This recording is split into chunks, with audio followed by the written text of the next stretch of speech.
Hello everyone, and once again, very welcome back to the Justice for Aaron Brady campaign. In this series of videos, we're going over and covering the events during the course of Aaron's appeal, which took place between the 4th and the 11th of October just past.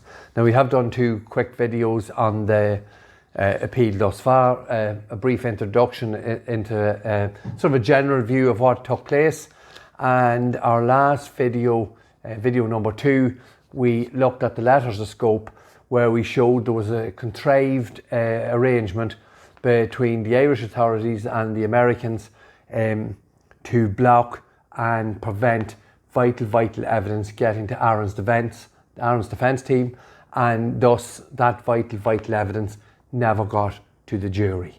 So we're going to continue with looking at the appeal, and I do believe this is the most vital video we have done in over the 200 videos we've created so far. When we put it together, this video, it shows the collusion, it shows the protection of criminals who give false testimony against Aaron. It shows the narrative that was created that was completely and totally false, and we'll see that when we we're going to actually look at the Matt Katske tape, the American Homeland Security agent whom offered inducements to James Flynn in Belfast Airport. And we are going to sort of have to transgress on that a little and cover what the offer that was being made by Matt Katske, where that led, and the knock-on effect that had on the actual evidence here in Ireland, and the false narrative that there was some form of gang linked to Aaron Brady. So it's a very important video. I'm going to have to read out some of the text from the appeal, and so please bear with us. And it's something we will be revisiting now over the course of next week or 10 days. I will break it down again and go through it, but at this moment in time, we want to just give it all in a complete format, and then we'll break it down. So the first thing we're going to look at on Friday, Friday the 6th of October, Michael O'Higgins put forward the appeal that a tape of an American agent offering James Flynn and his brother Eugene some form of amnesty from a court case and or green cards. So this is an American agent offering this to the Flynn brothers, and they're asking, just give us Brady. The provenance of the tape has been proven, and it has been accepted by the prosecution and the Irish state that it is Matt Katske on the tape. There's no issue with that. And the tape was taken secretly by James Flynn and his partner, whom were at Belfast Airport, and very wisely the record button was pushed on a phone, and Matt Katske and the other American agent were heard clearly acting totally illegally and in a manner absolutely disgusting. So what we're going to do is sort of look at the report. You can see up there on the screen, and this is how Michael O'Higgins, Aaron's defence barrister, described this tape. A secret liquid gold recording captures a US special agent unashamedly coercing a suspect to put Aaron Brady in the frame for murdering a Garda, and was wrongly withheld from the jury, Barrister Michael O'Higgins, Senior Counsel, has told the Court of Appeal. So that's the nub of it there. This tape was not allowed into Aaron's trial back in 2018-2020. Judge Michael White seen fit not to allow this to go forward to the jury. Now, the main thrust of it, apart from the absolute, as Michael O'Higgins explains it there, unashamedly this behaviour of an American law enforcement agent, but Aaron's defence team needed this so importantly to show and highlight the carry-on and the absolutely disgusting behaviour of law enforcement agents in America and in Garda Síochána in relation to Daniel Cahill. And I think I did mention in the last video that Judge Michael White had agreed, and he spoke these words in court, that there is an error in this trial and in this case, that there is inducements in the air for witnesses. So what I'm going to do now is I'm going to take you through some of the report on Michael O'Higgins's appeal point, and then we're going to, as I say, just look at the impact it had. So just put it up there fairly quickly. On the third day of the hearing before the three-judge appeals court, Michael O'Higgins Senior Counsel, representing Aaron Brady, said the trial court erred. So he's saying there the judge made a mistake and was wrong in refusing to allow the defence to introduce into evidence the tape recording of a conversation between another suspect, who we now know as James Flynn, and Special Agent Matt Katske of the US Department of Homeland Security. Mr. O'Higgins submitted that the tape came as near to suborning, and that's inducing someone to commit perjury, a witness as it is likely to get. Michael O'Higgins said the defence wanted and needed to get the tape and evidence into evidence in the case, and it should have gone before the jury of the trial to show how there was significant deficit in the state's case. So obviously Mr. O'Higgins is saying there this would have blown holes in the DPP case and on Garda Síochána's case against Aaron Brady. Mr. O'Higgins continues, the lawyer said that the trial judge had been presented with something which was virtually unprecedented, where a law officer, unabashed and unashamedly, turned the screw to nominate Aaron Brady for an offence with a mandatory minimum sentence of 40 years, and that suspect A, whom we know was James Flynn, had been poked and prodded to provide that. He continued, Mr. O'Higgins previously argued at a trial that the jury needed to be aware that Special Agent Katske behaved in this way so that when they looked at the evidence of Daniel Cahill, they will know exactly what they were dealing with. So that's the point I made there just a few minutes ago. The tape was vital to show the modus operandi of Agent Katske, Agent Wade and on Garda Síochána. But Michael White denied that opportunity to Aaron to put the tape before the jury. Mr. Cahill gave evidence that Brady told him on 3 occasions that he had shot a Garda, but the defence claimed that Mr. Cahill may have been pressurised by Homeland Security with the threat that he would be deported if he refused to give the statement to the Gardaí. Anyone following Aaron's campaign are more than aware of the issues we have with Daniel Cahill, his illegal immigration status, his criminal background, caught with marijuana, steroids, all sorts of issues. And a professional Homeland Security ex-employee, Mr. Kerry Bretz, a man with 40 years experience in immigration in America, said Daniel Cahill's feet shouldn't have touched the ground. Mr. O'Higgins played the recorded conversation between suspect A, which we know to be James Flynn, and Special Agent Katske, in which the officer can be heard saying, I want to know people who know Aaron Brady admitted doing it. Then I can offer things once I have that. Until I have that, I can't offer anything. Mr. Higgins continued, that is a very telling comment, as it makes it clear you're in the dealing ring if you have to first out people who know Aaron Brady had admitted it. If you don't have that golden ticket, and then you're not in the dealing ring. So that's how Mr. O'Higgins explained that interaction in Belfast Airport between Agent Katske and James Flynn. Agent Katske was putting our son's life in a dealing ring. And he was looking for people to put their hand up and say, I have a golden ticket. And it didn't matter who it was. And Katske made that very obvious. Mr. O'Higgins said that this was improper bargaining. The power of an inducement is linked to a person in authority, and this person is parading their authority in lights. Mr. O'Higgins said the money shot in the recording was when Agent Katske told James Flynn, my goal is Aaron Brady. I want to be clear about that. So we have gone over this numerous times, but you can see how vociferous Michael O'Higgins was about this. And notwithstanding how much we needed the tape for Aaron's defence in respect to Daniel Cahill, the actual act that Matt Katske was undertaking in Belfast Airport, I'm going to keep repeating this, was illegal, it was disgusting, it was below anything that should be undertaken by any member of any law enforcement officer.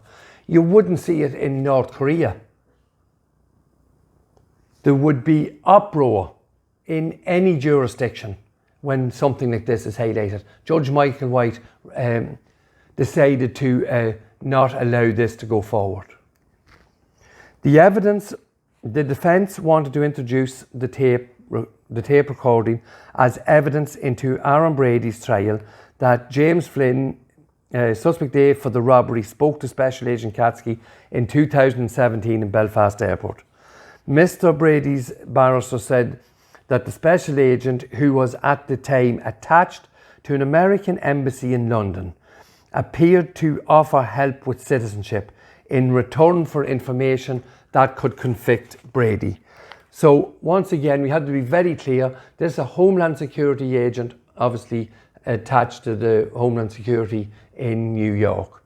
He is an attaché in London. He's swanning about Belfast Airport offering inducements and coercion, and in respect of a murder which took place in the Republic of Ireland. Now, there's a number of different states involved here. All sorts of rules, regulations, protocol and proper agenda has just been fired out the window, down the toilet by Agent Matt Katske. And we have to keep reminding you, the public, the person who suffered for this unbelievable behaviour, the person who suffered is our son Aaron. And there is no doubt about that. We move on to the next aspect of it here. So suspect A's brother, that's suspect A's, James Flynn's brother, was under threat at the time of being sent home from the US.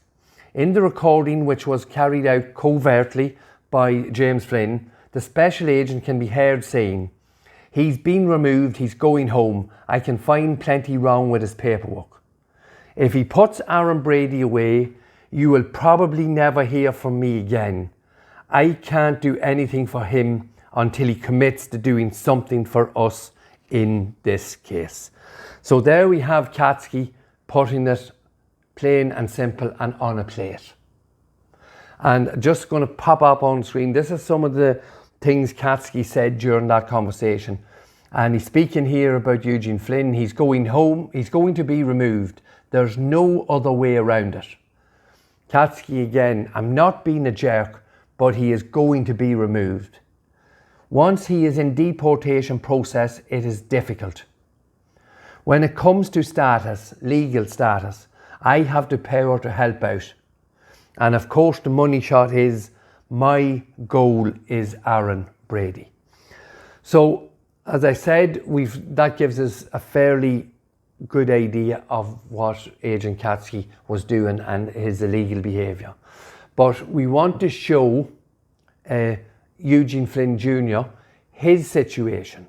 So what I'm just going to put up on screen now, Eugene Flynn Jr. was from, I just checked the date, from August the 5th, 2016, an incident at his work. And I think if I just read this out and then we'll just go over what happened and how this was used to hang over this young man's head in America. So this is a statement from Eugene Flynn Jr. On August the 5th, 2016, the date of the alleged offence in the caption case, I, my brother and my company's employees were at Quincy, Massachusetts, working on a residential paving job. My brother and I were each licensed to carry a firearm. Because many customers pay in cash and a legal firearm was present at the job site, secured in my brother's truck, a dispute arose with an employee named John Conneal, who possessed marijuana in the company truck he was driving and he appeared to have been smoking the marijuana while walking. We terminated his deployment on the spot, and he began advancing on my brother in a hostile manner. Fearing for my brother's safety and the escalating situation, I went immediately to my brother's truck, obtained the firearm, which I put in my pocket, and called 911, reporting to the dispatcher that one of my employees had been smoking drugs in a work truck and that he was hostile. And, consistent with my firearms training, informed the dispatcher that I was licensed to carry, so that the responding officers would be aware that the firearm was present. My call to 911 was recorded. So that is the incident Matt Katske is referring to in the infamous tape from Belfast Airport. Eugene Flynn Jr., this case was open and shut. The police came, the situation was dealt with by the Massachusetts or Boston police, and then some of the paperwork was contrived and manipulated, and that case was held over Eugene Flynn Jr. for nigh on 7 years. Now, there's another caveat to Eugene Flynn Jr.'s situation. James Flynn was a full American citizen, had a blue passport. Eugene Flynn worked in America every year, came home in the winter, and he never finalised his citizenship, but he did have, I don't know the full details, but a rolling 5-year visa. So at any given time, from a day or two after that event happened in August 2016, Eugene Flynn Jr. could have been extradited or deported from America in the blink of an eye. But that never happened. And this takes us on to another tangent now, which is vitally, vitally important. We've spoken on numerous occasions about the fictional gang. Brendan Grehan, on numerous occasions, countless occasions during the course of Aaron's trial, particularly and really only in October, November and just a little bit into December 2019, when there's a lot of legal argument actually about American paperwork and emails and such like between the two authorities. But continually, every day, Brendan Grehan mentioned the two brothers, Eugene Flynn and James Flynn. Brendan Traynor, Aaron Brady hardly was even mentioned during the course of Aaron's trial.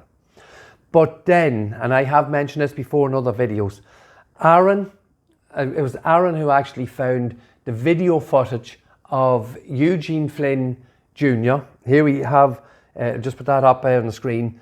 This is Eugene Flynn Jr. leaving his home, Dunroman House, at 7:24 p.m. and this, as you can see, is on Friday the 25th of January 2013. There's CCTV footage of Eugene Jr. in Belogan filling station. The car returns to Eugene Flynn's home, Dunroman House. Eugene Flynn is in the car on his own. And CCTV footage, there is a camera along the road where Eugene Flynn Jr. was living at the time, and that camera was trained along the road and trained on the entrance to that home. The vehicle did not leave again until just before 2200, and the next CCTV footage we have of Eugene Flynn Jr. shows him at the Newry Road Texaco station in Dundalk at 2207 with his girlfriend in the car, and as it says there, he can be seen using his phone. So this was always a bone of contention, even with us, when they were trying to at the beginning of the trial, and when we found out after Aaron was arrested and Eugene Flynn Jr. was being mentioned as part of the gang, we could never understand, because we knew the man who shot and murdered Detective Guard Adrian Donoghue was over 6 foot. So if that gang of Aaron Brady, Eugene and Jimmy had to have been the gang. If they had anything to do with it, which obviously they didn't, Eugene would have been the obvious suspect for the gunman. But the reason these people, these low-life people in the DPP and in Garda Síochána didn't do that, they knew that Eugene, there's CCTV footage of this young man in Belogan filling station going back into his home and not leaving it till at least a half an hour after the murder and robbery. They also had evidence from Eugene Flynn Jr.'s girlfriend. Solid evidence that they were together in the house at the time Detective Garda Adrian Donoghue lost his life. So this tape and the behaviour of Matt Katske shows very clearly that they were using the incident in the car park or the work job in Boston, Massachusetts. They were holding that over Eugene Flynn Jr.'s head and torturing that young man for 7 or 8 years. They were using Matt Katske to try and put pressure on James Flynn in a situation that was false, and it was contrived not only by Garda Síochána but by Matt Katske and co in Boston. So that tape leads us to a situation where there's evidence that was being tampered with, and we must be certain that Brendan Grehan and the DPP knew it was physically impossible for Eugene Flynn Jr. to have been anywhere near the car park at Lordship Credit Union when Detective Garda Adrian Donoghue lost his life. And then, in the short time ago, 4 or 5 weeks ago, 2 other men who were named, James Flynn and Brendan Traynor, were acquitted of the murder at the robbery. They were never charged with murder, but they were acquitted of the robbery at Lordship Credit Union. So now Aaron Brady, a sole person, is a 5-man gang all on his own. So we can see clearly what we have said from the beginning. Every word about the American aspect of the case was 100% correct. There was questionable involvement by Homeland Security. And we can see that with Matt Katske and Mary-Ann Wade's involvement with Daniel Cahill with the steroids and the drugs when Cahill was arrested on the 25th of July 2019. We know about the disclosure of the evidence. They wouldn't tell us about the steroids. We know about the questionable statements. We know there's tissue of lies in the statements. Cahill told us that himself. Questionable immigration status. Kerry Brett's an immigration professional. Daniel Cahill's feet shouldn't have touched the ground. He was an illegal immigrant caught with marijuana, steroids, and was involved in the machete attack. We have criminal records. We have extradition warrants was made disappear. And then we move to the circumstantial evidence here in Ireland. We've proven beyond any shadow of a doubt that Brendan Grehan pontificating and throwing out names into the ether and without any due cause or any evidence. In fact, the evidence is to the contrary. James Flynn could not have been in the car park at Lordship Credit Union. His vehicle, his car, his BMW is in the square on Cross, in Crossmaglen. Brendan Traynor was proven to be sitting at home. Eugene Flynn Jr. was at home, came out of his house, went back into his house and was in his house with his girlfriend at the time of the murder and robbery. Aaron Brady was in a yard in Colluded loading cubes of diesel onto a lorry. And we have proven the provenance of the lorry. We know the Garda Síochána had photographic evidence of the forklift and the diesel cubes in the yard. So I think that covers that aspect of Matt Katske's tape. There's just another bit of it that's in respect of the evidence. Now we want to show you how the authorities and those involved in the investigation, we say, told a tissue of lies. And it's referred to here by one of the most senior and well-respected barristers on this island, Michael O'Higgins. I'm just going to bring up some more text here from his report. Retired former Detective Inspector Pat Maray told the trial during legal argument that he first heard of the recording after James Flynn sent it to Special Agent Katske, who then passed it on to him, Pat Maray. So Pat Maray saying he didn't know anything about this event in Belfast Airport, Katske approaching James Flynn, and he only became aware of it when James Flynn sent the tape to Katske. He says, I've caught you in trying to coerce me into making false statements. Katske sent it to Pat Maray. And would you believe Pat Maray never told anyone else on this island about that tape?